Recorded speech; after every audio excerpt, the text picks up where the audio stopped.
Recharge खत्म होने के बाद आउटगोइंग के साथ साथ इनकमिंग कॉल का भी बंद होना। सर जब प्रीपेड प्लान एक्सपायर होता है या मोबाइल रिचार्ज की वैलिडिटी खत्म होती है तो आपकी आवाज बंद कर दी जाती है, फोन मेरा, सिम कार्ड मेरा, नंबर मेरा। तो सर रिचार्ज खत्म होने के बाद आउटगोइंग कॉल बंद होना समझ आता है, लेकिन इनकमिंग कॉल बंद होना सरासर मनमानी है। सर हमारा मोबाइल नंबर आज हमारी डिजिटल पहचान बन चुका है। एसेंशियल कम्युनिकेशन जैसे कि UPI payment, banking OTP, train ticket OTP, PAN Aadhaar authentication, interview का कॉल, हॉस्पिटल का कॉल, मां बाप का गांव से कॉल, तमाम चीजें इनकमिंग कॉल और इनकमिंग एसएमएस से आती है और वो इसलिए बंद कर दिया जाता है कि इंसान एक रिचार्ज कराना भूल गया। सर इनकमिंग कॉल बंद करना is not stopping of a service, ये हमारे राइट टू कम्युनिकेशन को स्टॉप करने जैसा है। सर जैसे आपका आधार कार्ड इसलिए एक्सपायर नहीं हो जाता कि आपने डिटेल अपडेट नहीं करी, या आपका बैंक का खाता इसलिए बंद नहीं हो जाता कि आपने मंथली डिपॉजिट जमा नहीं किया, या आपका वोटर आईडी इसलिए सस्पेंड नहीं हो जाता कि आप एक चुनाव में वोट डालना भूल गए। ठीक उसी तरह आपका मोबाइल नंबर इसलिए सस्पेंड और डीएक्टिवेट नहीं होना चाहिए कि आप एक रिचार्ज भूल गए। सर मैं सदन में फ्री आउटगोइंग की मांग नहीं कर रहा, फ्री डेटा की मांग नहीं कर रहा, लेकिन इनकमिंग कॉल फैसिलिटी की गारंटी होनी चाहिए। मेरी 3 स्पेसिफिक मांग है। पहली,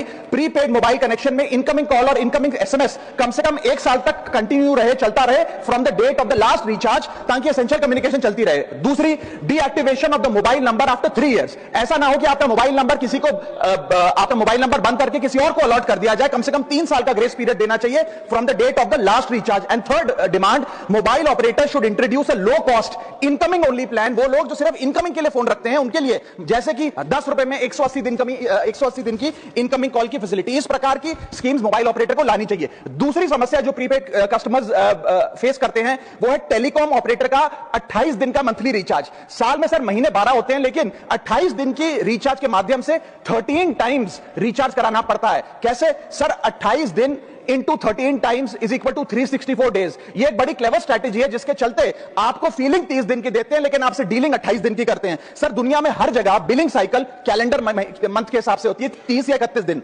आपको मंथली सैलरी, लैंडलॉर्ड का रेंट, बैंक की ईएमआई, बिजली पानी गैस का बिल, तमाम चीजें 30 या 31 दिन के महीने के हिसाब से होती हैं। लेकिन ये मोबाइल ऑपरेटर, टेलीकॉम ऑपरेटर 28 दिन के महीने के हिसाब से आपको रिचार्ज प्लान बेचते हैं, ताकि साल में एक अतिरिक्त रिचार्ज आपको मिल जाए। जनता के द्वारा चुने गए नेता का काम होता है कि अगर आपको सदन में बोलने का जब भी मौका मिले तो जनता के मुद्दों का, जो जनता के अहम मुद्दे हैं, जो गरीब जनता के मुद्दे हैं, जो ग्राउंड लेवल से जो मुद्दे बिलोंग करते हैं, उन मुद्दों को संसद में उठाना। और राघव चड्ढा जी सेम वही करते हैं। वो जब भी उठाते हैं जनता के हित के मुद्दे उठाते हैं, जनता से जुड़े हुए मुद्दे उठाते हैं। और विपक्षी नेताओं ऐसा नहीं कि रोहिंग्या बांग्लादेशियों को बचाने वाला मुद्दा, तरह तरह के ऐसे मुद्दे जिनका कोई जनता से लेना देना ही ना हो, क्योंकि राघव चड्ढा जी हमेशा अहम मुद्दे उठाते हैं, चाहे वो एयरपोर्ट के समोसे का रहा हो, चाहे वो सिम कार्ड का मुद्दा रहा हो, चाहे वो जीएसटी का रहा हो, या स्टैंडर्ड डिडक्शन का रहा हो, या एलटीसीजी टैक्स का रहा हो, या स्विगी डिलीवरी बॉय का रहा हो। सारे मुद्दे जो गरीब जनता, मिडिल क्लास या लोअर क्लास जनता के मुद्दे होते हैं, उन मुद्दों को संसद में अगर कोई बोलता है तो एक ही नेता है, राघव चड्ढा।